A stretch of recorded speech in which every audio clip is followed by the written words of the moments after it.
Bonjour peuple congolais, ça dépend au Bozali Kolanangaï, Naïm de Gonamino Christian Bola bien maman, ma peuple Mokosi, peuple souverain, combattant, résistant, révolutionnaire, PNI, donc politicien non institutionnel. Toye ming ko yebisa ko rappeler, puisque tout ce que nous bayango, ko rappeler na peuple congolais que donc tozali na kati ya parti État donc tozali na kati ya monopartisme do parti moko.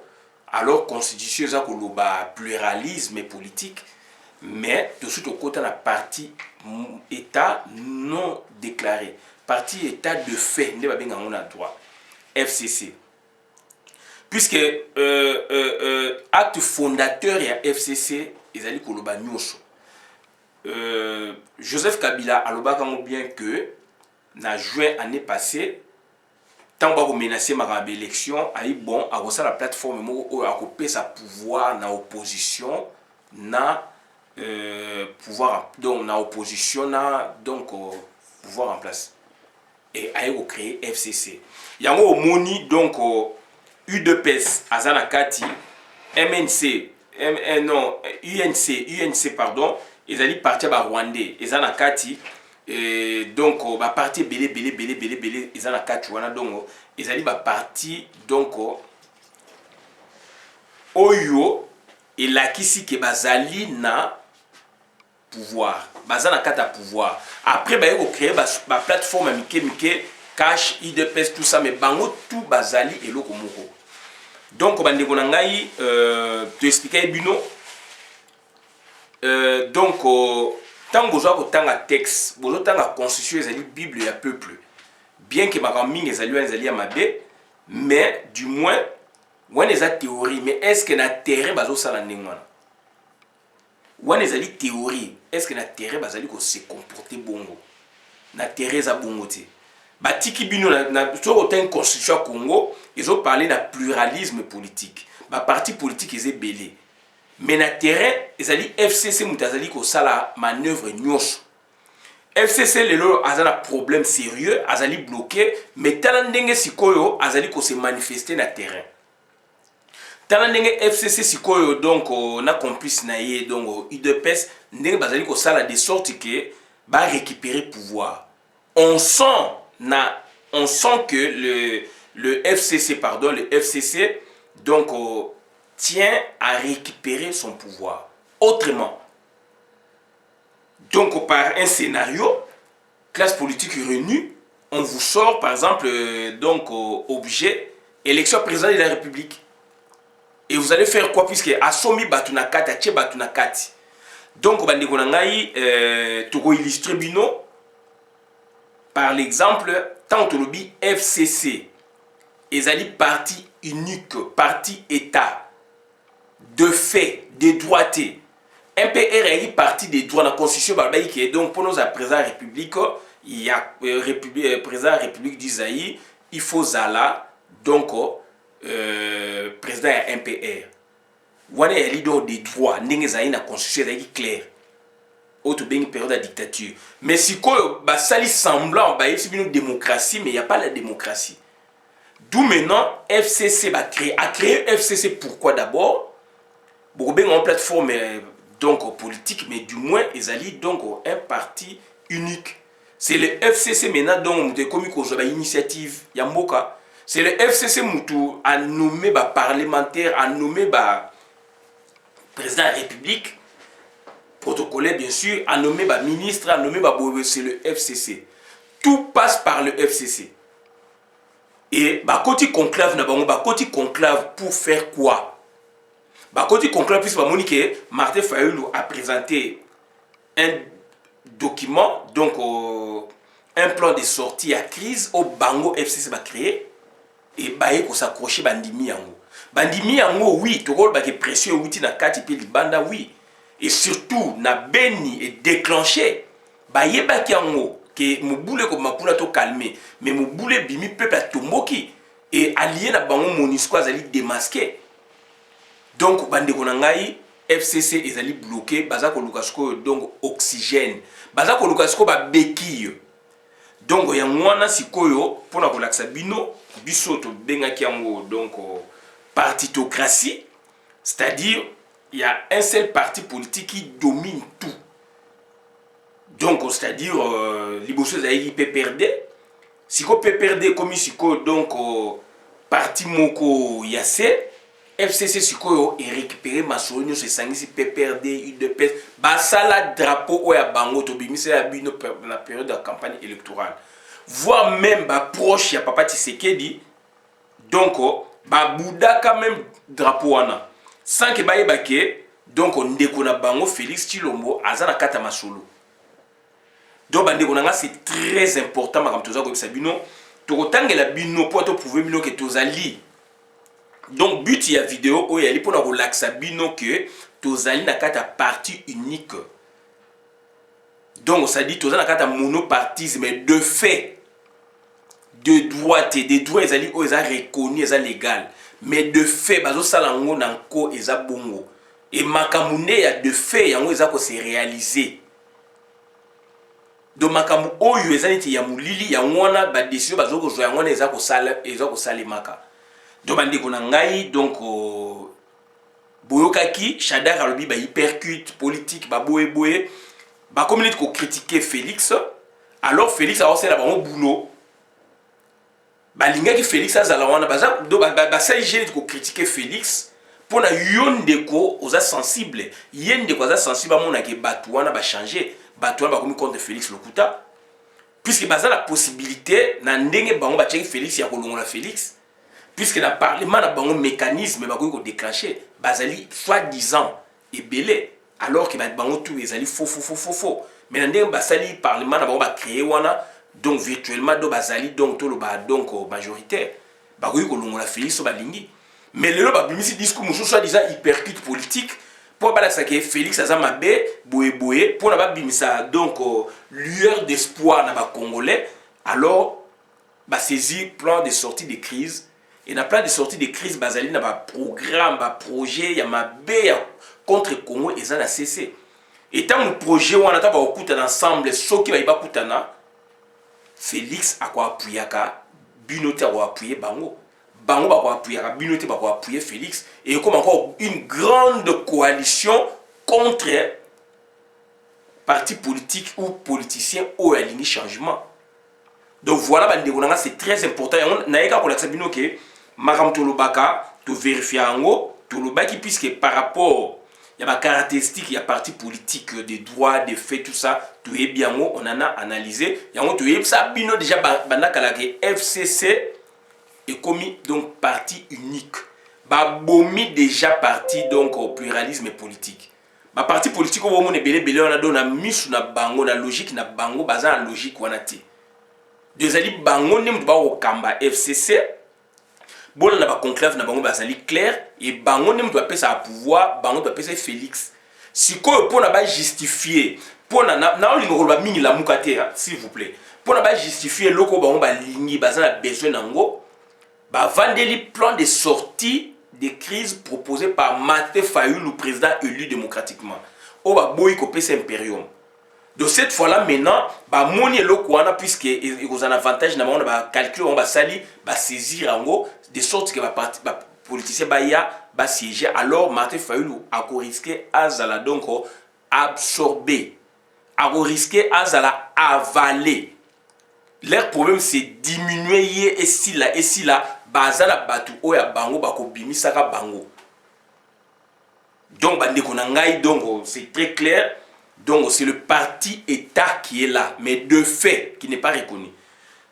À titre exemplatif, l'Axabino donc déclaration, il y a ex-directeur à cabinet, il y a officiellement donc il y a Hippolyte Kanambe. Basali déclaration suite il y a réhabilitation il y a autorité provinciale je pense il y a bas Congo donc c'est-à-dire gouvernement provincial suspendaki quelques dirigeants quelques autorités bango mo ba réhabiliter bango mais mutu ya Kabila azali bien té asali déclaration donc FCC me cette déclaration c'est pour vous dire que c'est le FCC qui dirige tout autant que la bino yango donc ezali mawa mingi FCC Front commun pour le Congo FCC Front commun pour le Congo coordination nationale le coordonnateur. Donc, coordonnateur, c'est qui? C'est professeur Néhémie Mwilanya Wilonja. Néhémie Mwilanya Wilonja, coordonnateur national du FCC. Alors, déclaration du Front commun pour le Congo. Le Front commun pour le Congo a suivi avec étonnement la décision du vice-premier ministre, ministre de l'Intérieur, en l'autorité provinciale, mais dans le gouvernement central, donc c'est corrigé, de déclaration du Front commun pour le Congo. C'est très important, ce sont des méthodes oyo batu mingi bazana ngote. Et ça, la méthode oyo na Congo, et ça mingi. D'autant que la texte, la terrain, le bini. Ça, c'est le terrain. Déclaration, il y a Némi, Mouilonja. Voilà. Donc, ça, c'est le terrain. Où est le terrain? Texte officiel, les alliés. Gouvernement officiel, entre guillemets, analogique à Bango, les alliés. Il kaba, ministre, président, les alliés. Mais Bango, bazali ko bimana parallèle. Na parallèle, c'est le terrain. Donc, c'est-à-dire, Bango, il va créer Félix, donc Bango, il va pouvoir, donc il va s'inquiéter pourquoi. Il va s'inquiéter pourquoi, puisque le gouvernement officiellement, il a une décision, Bango va s'inquiéter pourquoi. Donc voilà, et logo, tu signalé, bino. Donc, tant la déclaration, est donc émanant dans le gouvernement central. Suite, il y a réhabilitation, il y a certains membres, certaines autorités à gouvernement provincial, je pense. Déclaration du Front commun pour le Congo. Le Front commun pour le Congo a suivi avec étonnement la décision du vice-premier ministre, ministre de l'Intérieur, de ce vendredi 29 novembre 2019. Réhabilitant les gouverneurs, voilà, les gouverneurs et le vice-gouverneur du Congo central. Voilà, il y a un premier gouverneur, le vice-gouverneur du Congo central. Donc, c'est-à-dire, s'inquiéter, gouvernement entre guillemets légal. Réhabiliter Batouana, mais on va s'inquiéter. Le FCC regrette cette décision prise sans tenir compte des observations pertinentes contenues dans sa déclaration du 31 août 2019. De déclaration, donc il y a FCC. Il réitère, conformément à ses principes et à ses valeurs,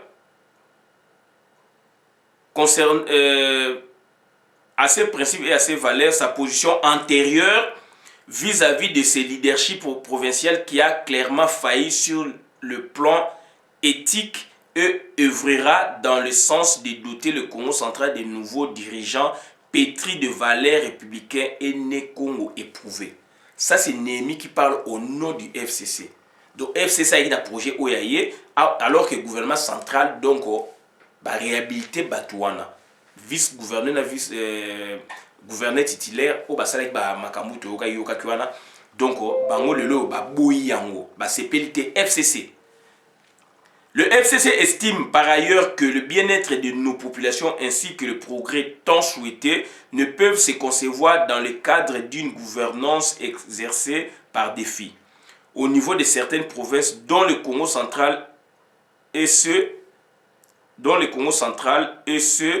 au mépris des valeurs pertinentes qu'elle incarne et des majorités au sein des assemblées provinciales issues des dernières élections. Alors, l'élection est bien été.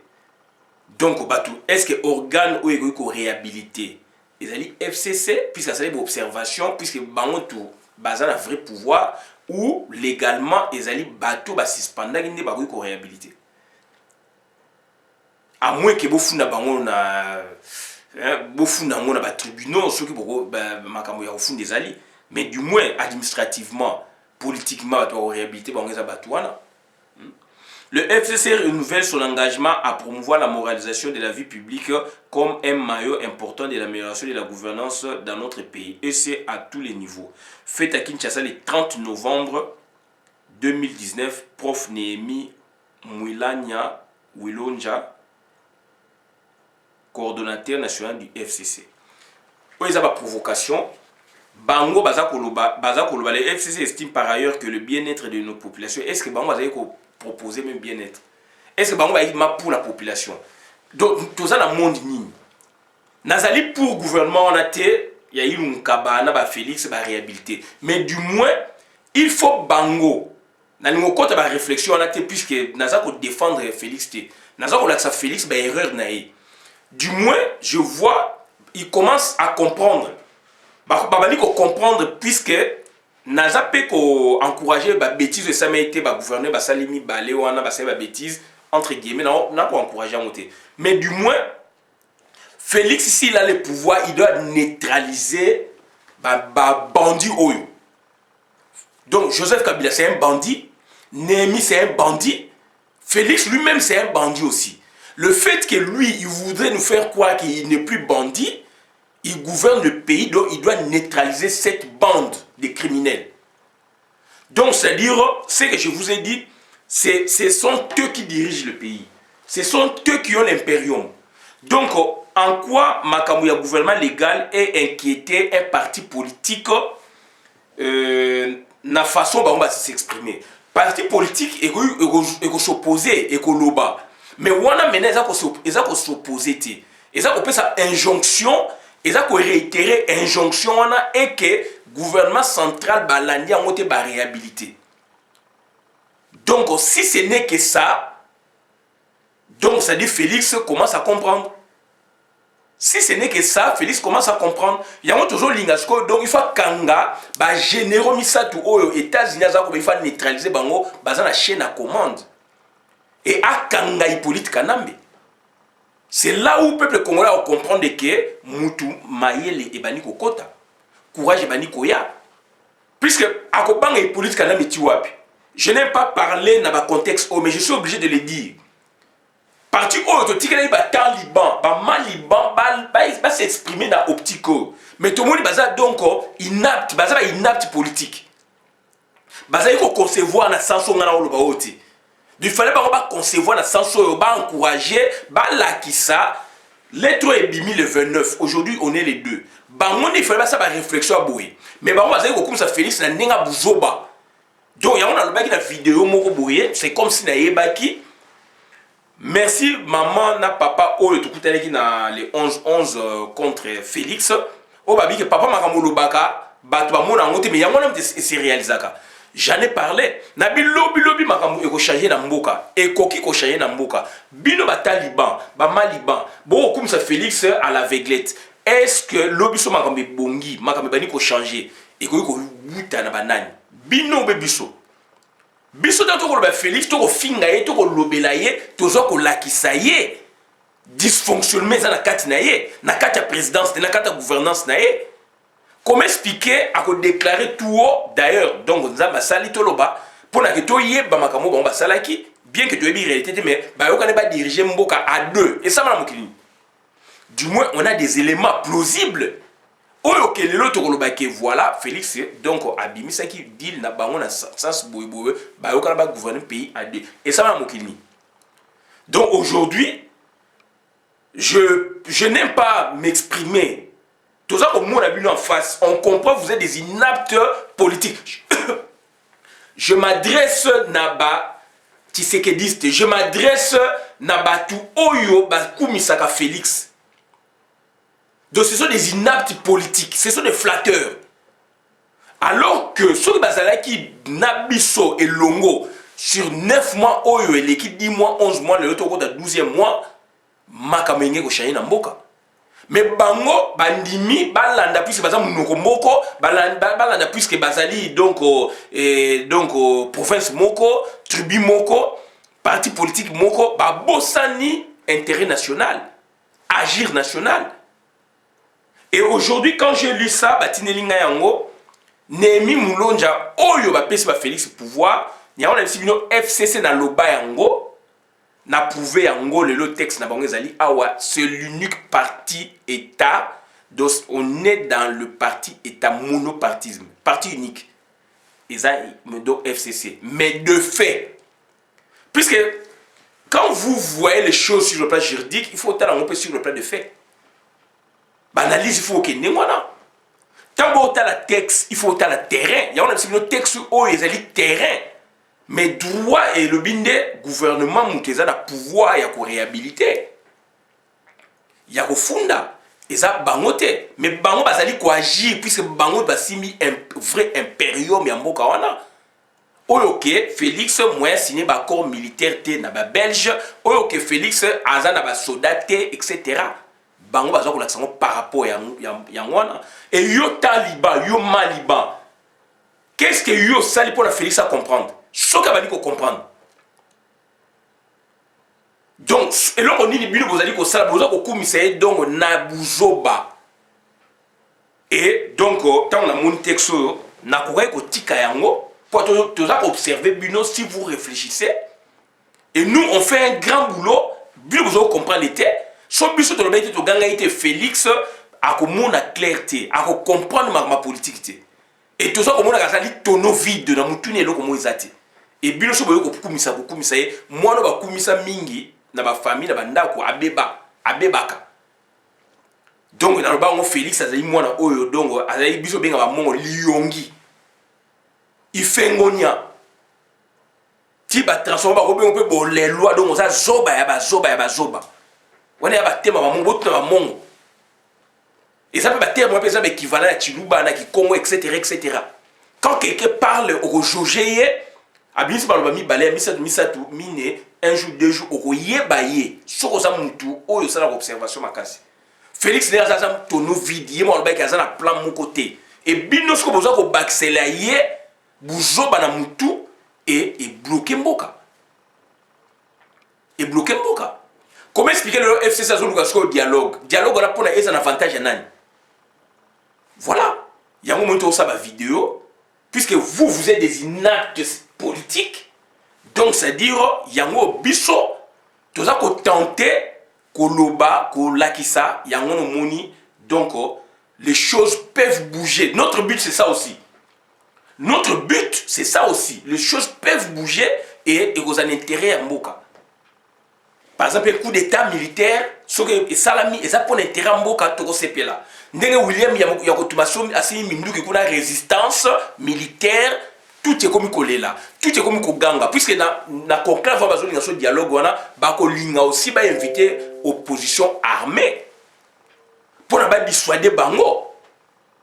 Pour na ba neutraliser bango pour na lobby Hippolyte Kanambi abima lisusu. Na appui ya ba congolais. Pour na ba niata Martin Fayulu. Babimisa guignol moko wana boye soit disant élection moko boye ya président de la République kamo fortu ba ko créer wana pour na ke bino bo se pla oui Kabila n'est pas là on peut élire puisque Félix a été mal élu babimisa bino tente moko susu wana amemi na transition pour na vanisa tout power pour na donc mboka etekama bien balkanisation salam yango tozo benga bino le 14 décembre toya na Bruxelles pour na kolakisa ba Rwandais na communauté internationale que donc c'est fini chez nous. Il suffit que donc mobilisation ndenge bandi donc on a Kivu et ningana ne bilusho Kinshasa pe simbi donc ça dire biso pe na libandi photo lakisa. Il faut to lakisa que tozali na jonction na bango, tozali mutu moko. Population bimina Beni, Butembo, etc. et mon ananté. Donc, l'active ma fierté, l'active ma donc honneur. De faut sauver donc Mboka.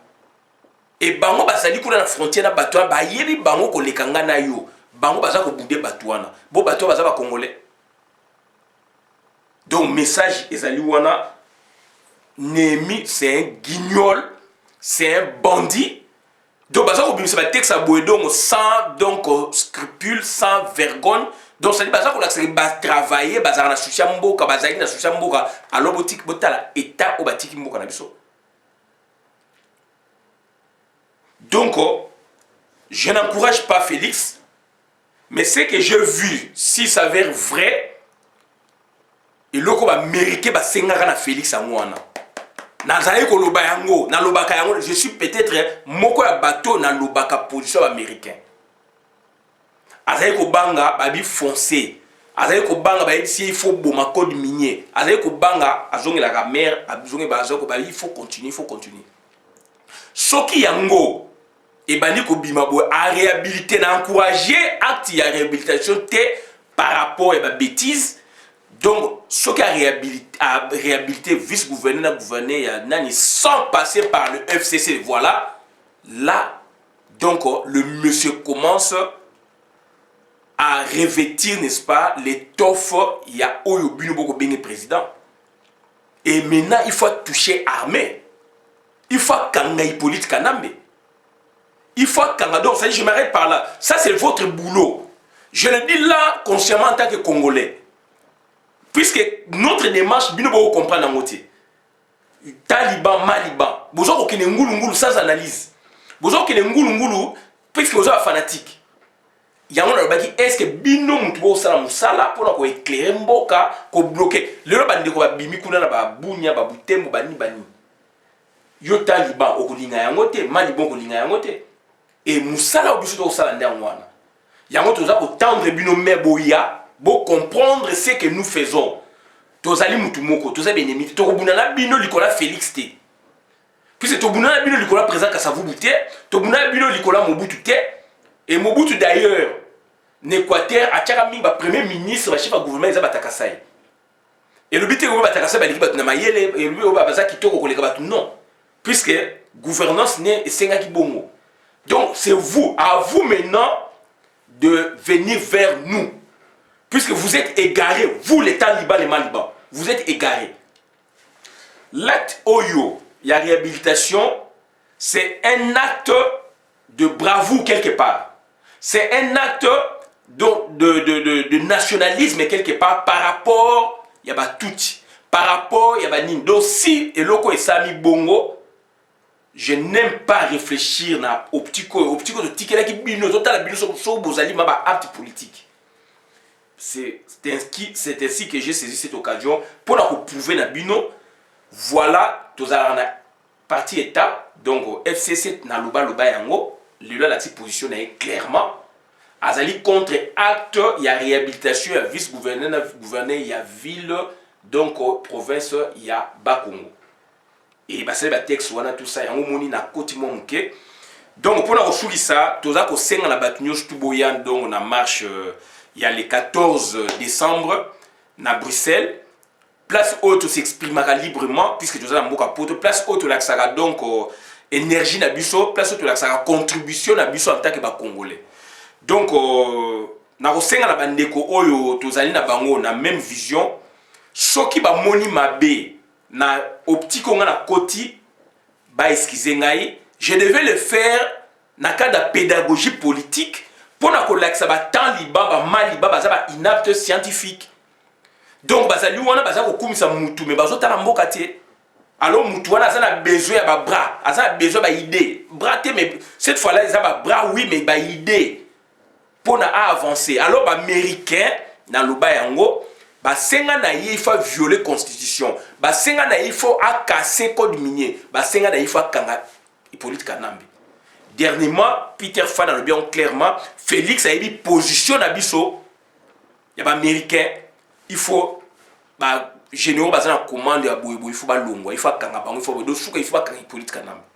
Le Hippolyte Kanambe, il a dit que Tambol na Kinshasa, donc na ba moto, na ba Bouyou, on dirait Mboka ya tata na ina maman na. Tout ça, ça doit arrêter. Tout ça, Mboka mnene, il faut avancer. Ba idée zali. Ba tamaye le bazali, ba toni na Mboka wana. Donc, je vous remercie. Nous avons insisté sur la vision de la bandeko.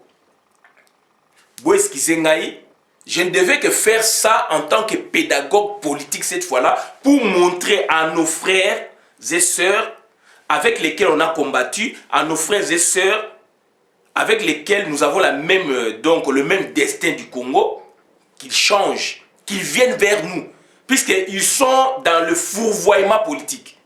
Ils sont égarés. Nous, on a la bonne vision. D'où maintenant, avec l'acte que vient de poser, n'est-ce pas, le gouvernement congolais, que nous critiquons, je ne l'encourage pas, mais du moins, j'en ai fait une illustration méthodique et pédagogique pour que eux aient l'idée sur quoi, n'est-ce pas, donc nous fondons notre opinion pour parler de dérapage de Félix Tshisekedi que vous, Dobo Omoni le roi Nzambe. Je vous remercie pour la vidéo, madame la compte communauté. Merci, Christian, pour la bien, maman, ma peuple, mon peuple souverain, merci.